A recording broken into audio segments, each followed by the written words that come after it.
Bom dia, meus irmãos, na paz do Senhor Jesus. Mais uma manhã que estamos aqui juntos em torno da palavra para estudarmos. São 225 dias, glória a Deus, né?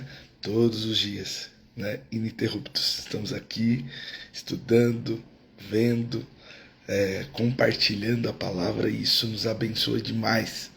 Então, quero convidar você, nesses minutos iniciais, para estarmos juntos aqui. É às 6 horas da manhã, né? Já tem uma comunidade que se reúne. Então, o propósito é esse, é estudarmos juntos a palavra, né? Lermos juntos, meditarmos juntos, tirarmos dúvidas juntos. É uma grande escola bíblica, né? Então, a gente não consegue interagir, mas podemos falar aqui no chat, depois mandar mensagem, compartilhar o texto, né? E eu sei que isso nos abençoa, nos faz crescer. Então, quero convidar você para esse tempo, junto conosco aqui, né? Bem cedinho, mas já saímos aqui com a nossa devocional, com a nossa oração e com o nosso estudo bíblico. E esse é o propósito disso, e por isso chamamos isso de juntos, porque é a intenção que seja feito juntos, unidos, né? Amém, meus irmãos? Vamos lá. Ontem, né? Nós somos ministrados sobre ilustrações que o Senhor fez para o povo se arrepender, né? Deus pega vasos, né? Ele leva primeiro Jeremias à casa do oleiro para ele ver, e também pega um vaso e faz ele levar os líderes a um lixão, quebra o vaso para mostrar o sofrimento, né? A atitude e o que aconteceria com eles, né? Mas Deus permanece fiel, né? Aquele que ele chamou e continua guardando e abençoando Jeremias, né? A Babilônia chegou, né, irmãos? Então, eles já estão ali dentro do reino de Judá, já estão atacando, né? Zedequias é o rei da época, né?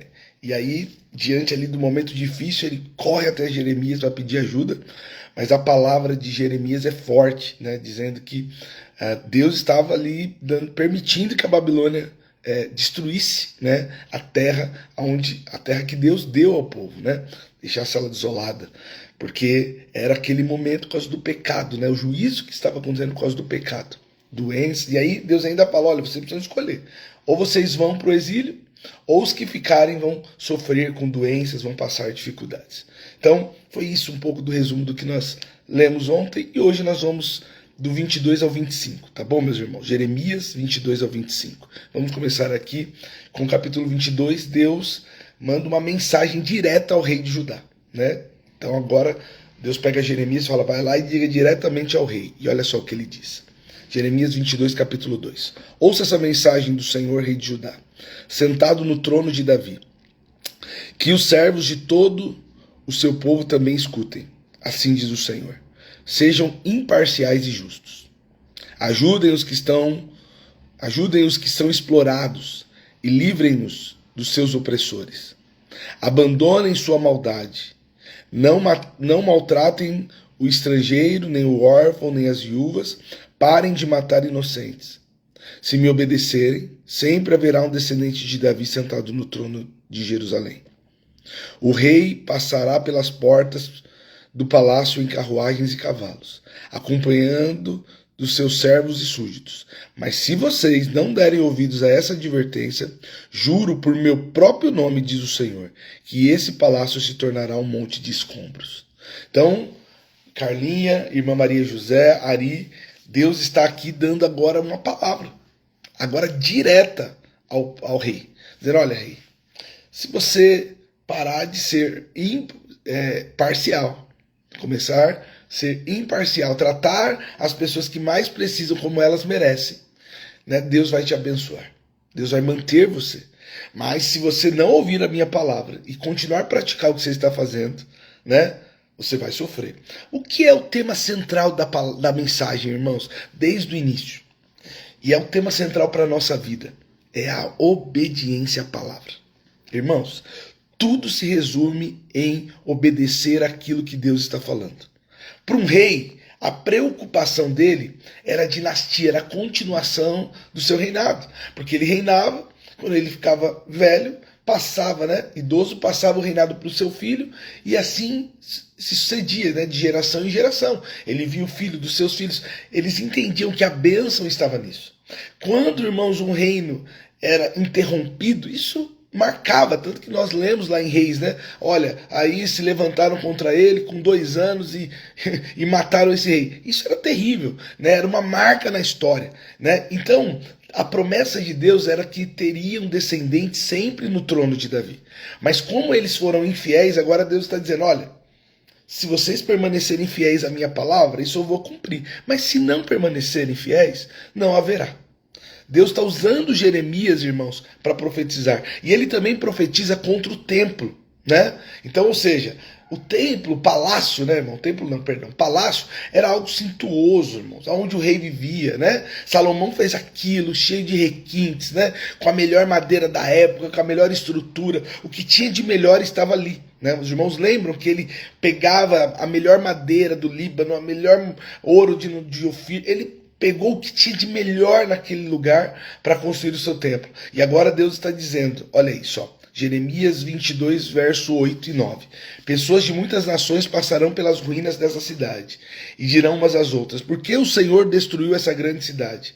A resposta será, porque eles quebraram sua aliança com o Senhor, seu Deus, ao adorar e servir outros deuses. Então, ou seja, as pessoas iriam olhar para o templo, para a cidade, ver destruído, e iriam questionar, mas por que isso aconteceu? E aí Deus está dizendo, isso aconteceu porque vocês foram infiéis à palavra. Adoraram outros deuses quando eu disse que não era para fazer. Não, o que isso aplica para a nossa vida, irmãos? Deus não mudou. O que Deus espera? Obediência, irmãos. Valorizar aqueles que são dele.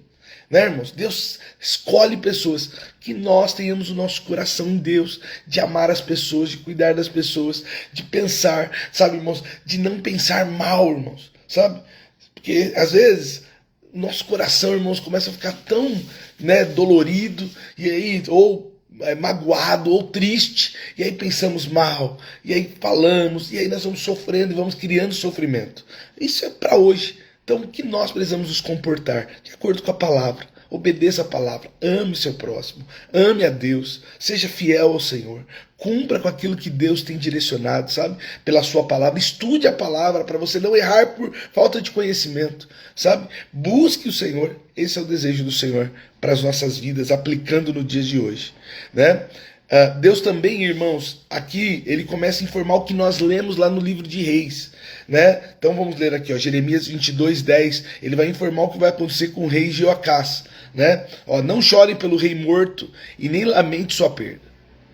Chorem, porém, pelo rei que foi levado como prisioneiro, pois nunca mais voltará nem verá sua terra. Pois assim diz o Senhor acerca de Jeoacás, que sucedeu seu pai, rei Josias, foi levado para o exílio. Ele jamais voltará, morrerá exilado numa terra distante e nunca mais verá sua terra natal. Então os irmãos lembram, né? Josias, ele vai para a batalha, morre, e aí esse filho vem, o rei do Egito, porque Josias foi tentar guerrear contra o rei do Egito, né? Perdeu a batalha, e aí o rei do Egito vem agora e tira Jeoacás e coloca seu irmão, dá outro nome, né? Chama de Joaquim. Então, o que está acontecendo aqui, meus irmãos, né? Se nós entendermos aqui, Jeremias está dizendo, olha, para o povo isso aqui vai acontecer, né? Isso vai acontecer, vocês vão passar por isso. Não chore por Josias, porque já foi. Mas a tristeza é por esse rei que agora vai ser exilado e não vai voltar e vai morrer lá. E aí ele também diz aqui no 24, olha, tão certo como eu vivo, diz o Senhor, eu abandonarei Joaquim, filho de Joaquim, rei de Judá. Mesmo que fosse um anel de selar em minha mão direita, eu arrancaria e entregaria àqueles que procuram matá-lo. Aqueles que vocês tanto temem, o rei Nabucodonosor da Babilônia e o seu exército babilônio. Expulsarei você e sua mãe dessa terra, e vocês morrerão em nação estrangeira, e não em sua terra natal. Jamais voltarão à terra pela qual anseiam. Porque este homem Joaquim é como um vaso quebrado, jogado fora para aqueles, porque ele e os seus filhos serão exilados em terra estrangeira. Então, esse questionamento, né, na verdade é uma pergunta retórica, porque eles foram, né, irmãos? Deus agiu com juízo, né, na vida deles. Para um rei, irmãos, e aí Deus ainda diz que ele não teria filhos, né? Então, para um rei não ter um filho homem naquela época era encerrar o seu reinado, a sua dinastia ali, Então, não era algo bom. Então, o que Deus está trazendo aqui, irmãos? Tudo aquilo que era objeto de desejo dos reis, daquele povo daquela época, Deus está dizendo, olha, não vai acontecer. Não vai acontecer. Deus está trazendo juízo sobre o povo, né? E olha só o capítulo 23. Esse mesmo juízo vem sobre as lideranças. Olha o que ele diz, ó, 23:1. Que aflição espera pastores de minhas ovelhas, pois destruíram e dispersaram aqueles que deveriam cuidar. Então, olha que palavra forte, irmãos, para quem tem responsabilidade. Deus tinha colocado sobre a vida daquele povo, né, os líderes, o cuidado com as ovelhas. Mas ao invés de cuidar, eles estavam extorquindo, eles estavam aproveitando dos órfãos, das viúvas, eles estavam matando as pessoas sem, né, o julgamento necessário, sem olhar para a lei, né, a qualquer forma. Então Deus está dizendo assim, olha, que aflição vai ter sobre vocês. Porque a mesma palavra diz, né, para quem mais é dado, irmãos, maior é a cobrança, né? Então, por um líder, para alguém que Deus coloca como uma liderança, há uma cobrança de posicionamento, né, de cuidado com as ovelhas. Então isso cabe para mim, para quem lidera, para quem é pastor, para quem é líder, para quem, né, seja em qual esfera, às vezes dentro da sua casa, no cuidado com os filhos, mas também, irmãos, trazendo como o texto diz aqui, para os pastores, para aqueles que lideram. Nós precisamos cuidar das ovelhas do Senhor, porque não são nossas. Precisamos zelar, irmãos, com cuidado, com amor, né? É claro que é um cuidado mútuo, um cuida do outro, mas esse é o desejo do Senhor, né? Não podemos extorquir, não podemos nos aproveitar, e sim cuidar daquilo que o Senhor pagou o preço, né, na cruz do Calvário, né? Orar, interceder, esse é o desejo do Senhor. Olha o que Jeremias 23:2 diz, ó. Portanto, assim diz o Senhor Deus de Israel a esses líderes do povo: em vez de cuidarem do meu rebanho e conduzirem em segurança, vocês o abandonaram e levaram à destruição. Agora eu os castigarei pelo mal que fizeram.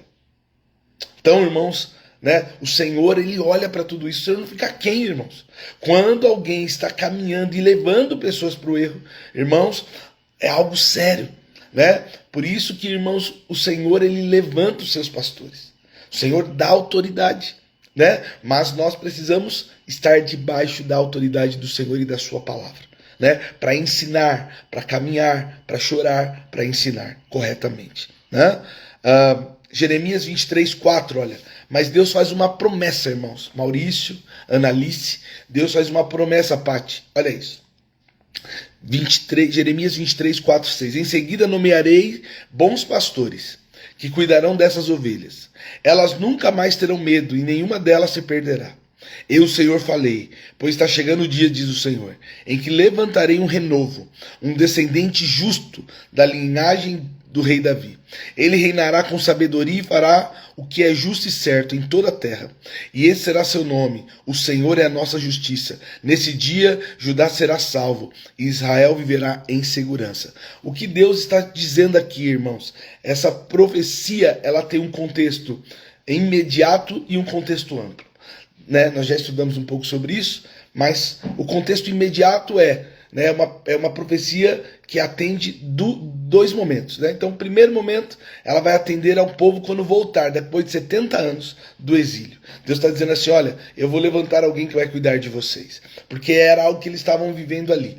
Mas também essa profecia, ela se remete para dois momentos em Cristo. Virá um dia que Jesus virá, né? O descendente que vai reinar eternamente, porque Jesus, ele ressuscitou e reina até hoje, né? Então, essa é a promessa. E aí tem algo maravilhoso, é quando ele fala assim, olha, você pode ver aí na sua Bíblia que o renovo, levantarei um renovo, né? Em alguns momentos a Bíblia vai falar, né, disso, que é sair um novo galho, né? Sair um novo tronco, né?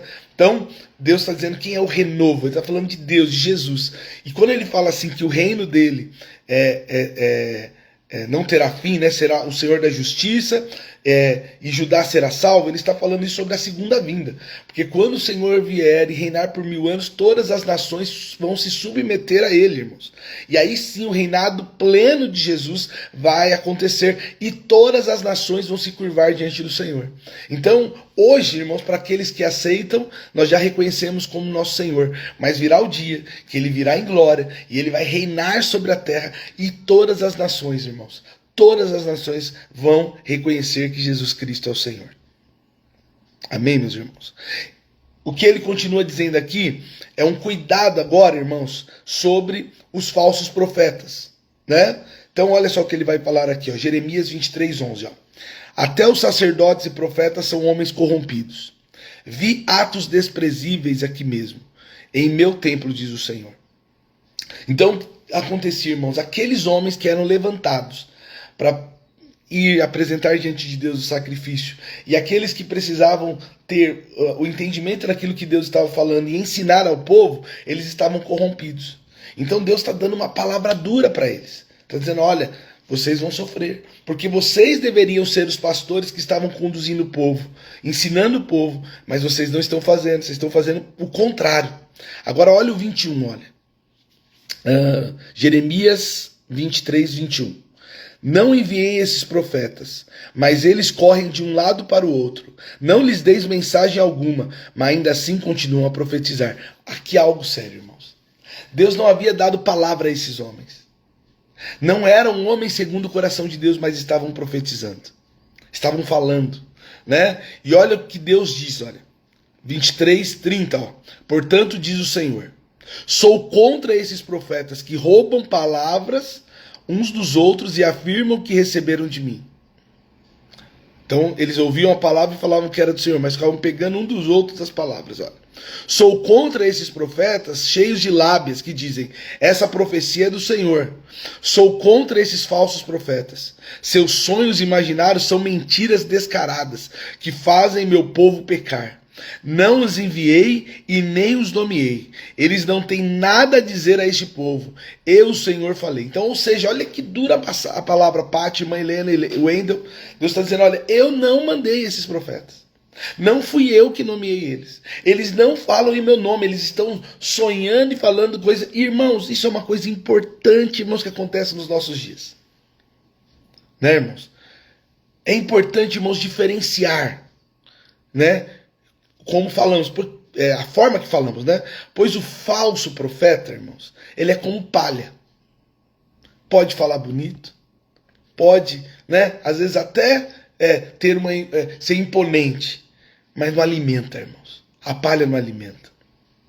Agora o profeta do Senhor, aquele que o Senhor chamou, é como o trigo. Ele fala e alimenta. Gera vida, ainda que seja uma palavra dura. Qual é a referência que nós estamos estudando? Jeremias e os falsos profetas. Jeremias falava a verdade, uma palavra dura, irmãos. O povo não queria ouvir a palavra dura. E o falso? É uma palavra boa. Vai ficar tudo bem, vai melhorar. Mas não era aquilo que Deus estava falando.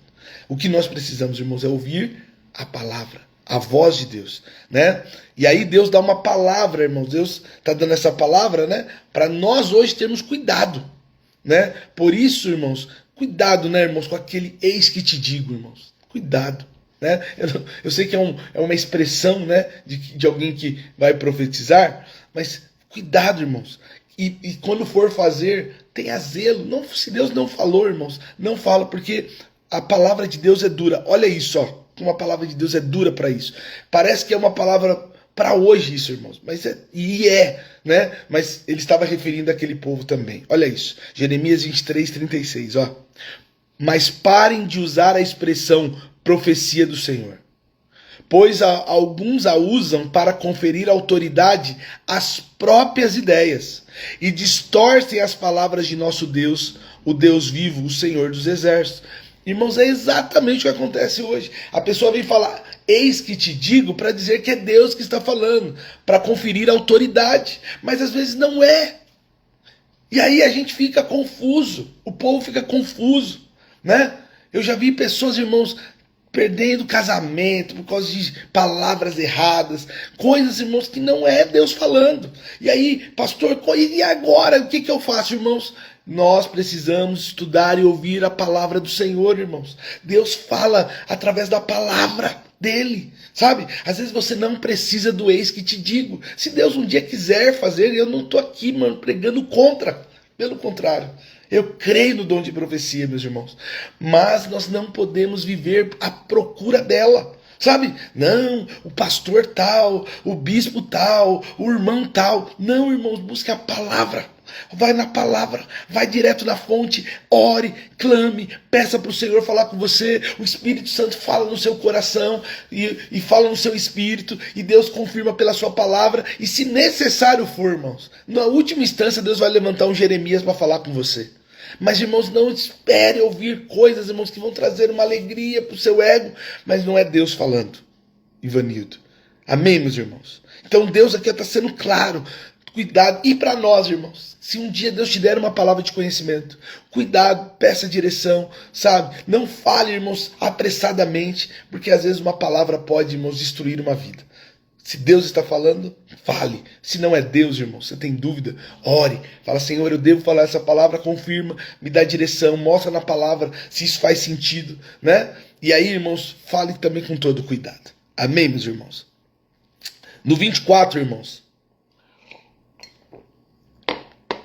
Deus traz uma profecia que vai acontecer na época. Olha só. Jeremias 24, 1, 2. Depois que Nabucodonosor, rei da Babilônia, levou para o exílio o rei Joaquim, filho de Jeoaquim, junto com os oficiais de Judá e seus artífices e artesãos, o Senhor me deu essa visão. Vi 2 cestos de figos, postos diante do templo do Senhor em Jerusalém. Um cesto estava cheio de figos frescos e maduros, e outro cheio de figos ruins e tão estragados que não serviam para comer. Então, irmãos, os figos bons, Renata, Ivanildo, Márcia, são aqueles que foram levados para o exílio, né? Por quê? Porque Deus estava ali cumprindo a sua palavra na vida deles. E os estragados é os que permaneceram em Jerusalém, né? Eram aqueles que tinham fugido para o Egito. E Deus está dizendo aqui, e vamos ler aqui, ó, é um verso curto, Jeremias 24, 4, olha só. Então o Senhor me deu essa mensagem. Assim diz o Senhor, o Deus de Israel. Os figos bons representam os exilados que enviei a Judá para a terra dos babilônios. Eu os guardarei e cuidarei deles e os trarei de volta para cá. Eu os edificarei e não os derrubarei. Eu os plantarei e não os arrancarei. Darei a ele um coração capaz de reconhecer que eu sou o Senhor. Eles serão meu povo e eu serei seu Deus. Pois eles se voltaram para mim de todo o coração. Os figos ruins, diz o Senhor, representam Zedequias, rei de Judá, e seus oficiais, o povo que restou em Jerusalém e aqueles que moram no Egito. Eu os trarei como figos ruins, tão estragados que não servem para comer. Então aqui Deus está dando, né, o que vai acontecer. Deus havia dito, né, que era para o povo ir para a Babilônia. Mas aqueles que resistiram, Deus está dizendo, olha, os que voltarem serão transformados. Mas os que ficarem vão continuar na idolatria, no pecado, no erro. E para esse não tem mais o que fazer. E aí, no capítulo 25, né, Jeremias, ele mais uma vez vai trazer uma palavra profética. Olha só, Jeremias capítulo 25, verso 1. Jeremias recebeu do Senhor essa mensagem. Para todo o povo de Judá, no 4º ano do reinado de Joaquim, filho de Josias, rei de Judá, nesse mesmo ano, Nabucodonosor, rei da Babilônia, começou a reinar. Olha isso, o versículo 2. Ó. O profeta Jeremias disse a todo o povo de Judá e todos os habitantes de Jerusalém: durante 23 anos, desde o 13º ano do rei Josias, filho de Amon, rei de Judá, até hoje, o Senhor tem me dado suas mensagens. E eu anunciei fielmente, mas vocês não ouviram. Repetidamente o Senhor tem enviado seus servos, os profetas, mas vocês não ouviram nem prestaram atenção. Todas as vezes a mensagem foi a mesma: abandonem seus maus caminhos e suas más ações. Só então habitarão nesta terra que o Senhor deu a vocês e aos seus antepassados para sempre. Ou seja, irmãos, Jeremias ficou 23 anos, irmãos, Márcia, Renata, ministrando. Uma geração, irmãos, ouvindo, mas não escutando a palavra de Deus, não aceitando, irmãos. E aí, irmãos, eu quero trazer para a nossa vida, e é o cuidado que nós temos que ter, irmãos. 23 anos é uma vida, né, irmãos?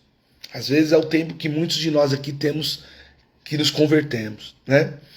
23 anos o Senhor falando, olha, eu vou voltar, arruma a sua casa, mantenha a sua lamparina acesa, tenha uma vida de oração, guarde a palavra, cuidado com o seu coração. Deus instruindo, falando, culto após culto, irmãos. A pior coisa, irmãos, é ouvir, saber o certo e rejeitar. Então, para nós, irmãos, aqui o que eu quero dizer é o cuidado que precisamos ter. né, irmãos? O cuidado de não ouvir o que Deus está falando e ignorarmos, abandonar, não dar ouvido, não dar crédito à palavra. Deus estava decretando, falando, né, exatamente para o povo se arrepender, e o povo não ouviu. O povo preferiu os falsos profetas. Que o nosso coração, irmãos, a palavra seja o que nos sustenta, né? Porque Deus disse ao povo: olha, depois de 70 anos vocês vão voltar, e eu vou agir com juízo sobre também a Babilônia. E ele fala isso, olha, no 12 e no 14, ao 14, olha. Então, quando terminarem os 70 anos do exílio, olha isso, castigarei o rei e o povo da Babilônia por seus pecados, diz o Senhor. Transformarei a terra dos babilônios em ruínas para sempre. Trarei sobre eles todos os terrores que prometi neste livro, todos os castigos anunciados por Jeremias contra as nações. E ele vai falar lá da ira, né, que vai ser derramada. Muitas nações e muitos grandes reis escravizarão os babilônios, assim como eles escravizaram meu povo. Eu os castigarei na mesma proporção de sofrimento que causaram com suas ações. Então, Deus aqui agora está dizendo, olha, vai ter juízo. Eu vou agir com juízo sobre esse povo, né? Então, Deus, irmãos, ele é Senhor sobre Judá, sobre o povo de Israel, mas ele é Senhor sobre as nações. E isso também nos revela como será no fim dos tempos. E aí, irmãos, olha o verso 15 e 17. Assim diz o Senhor Deus de Israel: pegue da minha mão este cálice cheio de vinho, de minha ira, e façam que beba dele todas as nações às quais eu enviar. Quando beberem, ficarão cabaleados, enlouquecidos por causa das guerras que enviei contra elas. Então peguei o cálice da ira do Senhor, e fiz todas as nações beberem dele, cada uma das nações às quais o Senhor me enviou. Então, irmãos, o Senhor estava dizendo que naquele dia, irmãos, a terra seria massacrada. Encheria, né, de guerra, de extremidade a extremidade. Né? E aí, irmãos, ninguém, né, a palavra ainda vai dizer que ninguém iria chorar pelos corpos que foram enterrados, né? Por quê? Porque a guerra seria tão grande, irmãos, que não daria tempo, uma nação contra outra. Ficarão espalhados, né, os corpos como esterco na terra, né? Eles iriam chorar, eles iriam sofrer. Então, era o que Deus estava dizendo, que isso ia acontecer. Por quê? Porque Deus estava trazendo juízo sobre o Oriente, sobre a guerra, sobre a idolatria naquele período. E aí, irmãos, trazendo para o nosso tempo, isso vai acontecer no fim dos tempos. Virá um dia, isso aponta, irmãos, né? Nós estamos lendo aqui, mas isso aponta para o que vai acontecer. Acontecerá o dia em que o Senhor, ele vai voltar. Né, irmãos? E a Bíblia já fala que nós vamos ter a grande tribulação. Não vai ser uma tribulação local, não vai ser uma guerra localizada, mas vai ser algo generalizado. E aí, irmãos, nós como igreja temos que o quê? Permanecermos fiéis. Permaneça fiel ao Senhor. Porque o Senhor, né, para alguns, e eu compartilho dessa visão, o Senhor vai nos guardar desse momento de sofrimento. Então, irmãos, vamos orar. Vamos clamar pelas nossas vidas. Estamos estudando Jeremias, mas entendendo que agora, irmãos, né, logo nós vamos estudar, né, os textos finais, mas logo, irmãos, nós passaremos por um momento similar a esse, o momento da grande tribulação. E nós precisamos estar guardados no Senhor, né? Vivendo no Senhor, vivendo a palavra do Senhor plenamente. Amém? Vamos orar, irmãos? Pai, obrigado, Jesus, pela sua palavra que nos ensina. Nós estamos aqui diante de um povo que teve por 23 anos a oportunidade de ouvir um profeta e obedecer, e não ouviram, não deram ouvido, Senhor, à sua palavra. A pregação da sua palavra da época se dava pelo profeta. Hoje, Senhor, o Senhor revela a sua palavra. O Senhor nos instrui pela sua palavra. Viva, genuína, pura, Senhor. Nós lemos e aplicamos ela para os nossos dias. Entendemos o contexto da época, mas aplicamos ela para que gere vida nos nossos dias. Sua palavra nos diz que haverá um dia, Senhor, de grande tormento. Senhor, haverá um dia, Senhor, né, que esse cálice da ira do Senhor será derramado sobre toda a terra. E Pai, é neste dia, Senhor, que nós, os salvos, estaremos contigo, Senhor. E eu creio, Pai, que nós voltaremos para reinar com o Senhor. Pai, então, hoje, guarde o nosso coração. Nos dirija, Senhor, pela verdade. Que, Senhor, possamos queimar até que o Senhor venha. Que a nossa vida, Senhor, não seja uma vida marcada pelo erro, pelo pecado, Senhor, por ignorar, por não conhecer as palavras, a sua palavra, Senhor. Porque muitos, Senhor, vão errar, vão pecar por não conhecer, por não saber o que é certo. Mas, Senhor, nos ensina a estudar, nos dá, Senhor, desejo, vontade de nos aprofundar. Ouvir, Senhor, o que os grandes mestres têm a ensinar, mas mais do que isso, Senhor, nos aprofundarmos na sua palavra pura, genuína, Senhor, porque é ela que nos dá vida. Direto na fonte, juntos, orando e lendo, estudando a sua palavra diariamente. Nós agradecemos por esse tempo. Nós agradecemos, Senhor, pela graça, pela unção do Senhor sobre as nossas vidas. Senhor, que o Senhor continue a abençoar a cada irmão que está aqui. Que cada um, Senhor, que tem se proposto a entrar aqui nessa live, eu peço que o Senhor abençoe a vida de cada irmão. Eu sei que alguns deles estão passando por momentos que talvez se assemelham, Senhor, a uma tribulação. Uma situação difícil, Senhor, em casa, com os filhos. Mas o Senhor hoje, Pai, me orienta a orar por eles. E eu quero orar, Senhor. Por aqueles que hoje, Senhor, estão olhando e há tanto tempo têm clamado e situações não mudam, Pai. Pai, que os seus filhos permaneçam fiéis. Independente se a situação vai mudar ou não, que eles não se apartem do Senhor, porque eles não estão, Senhor, numa troca. Eu sirvo o Senhor e o Senhor me dá. Não, eles servem o Senhor por quem o Senhor é. Mas, Senhor, eu peço, como aquela mulher que pedia para aquele juiz, ouça a oração dos filhos, Senhor, aquelas que estão de acordo com a sua vontade, e faça uma obra. Transforme, Senhor, a casa dos nossos filhos, o trabalho. Abençoa, Senhor, a cada um que está aqui. É o que eu peço no nome de Jesus. Amém. Amém, meus irmãos? Meus irmãos, só um convite para estarmos aqui. Amanhã estaremos aqui às 6 horas, né, nesse perfil RogerSou83, ou lá no YouTube. Eu até quero pedir a você, que se ainda não segue lá no YouTube, me ajude. É lá, irmãos. No canal do YouTube, Roger.Marques, né? Logo, logo eu tenho desejo de transmitir por lá, então me ajude lá, né? E aí, fazendo isso também, compartilhe com mais pessoas, para mais pessoas estarem aqui conosco. A nossa leitura amanhã vai ser Jeremias 26 ao 29. Amém, meus irmãos? E nós teremos o nosso culto domingo às 10 horas, e eu convido você para estar conosco. Amém, meus irmãos? Que Deus abençoe você, que você tenha uma quinta-feira abençoada, tá bom? E seja bênção na vida de alguém. Mande uma mensagem, abrace alguém, ore por alguém, sabe? Seja instrumento de Deus, porque foi para isso que Deus nos chamou. Que Deus abençoe, meus irmãos. Até amanhã, às 6 horas.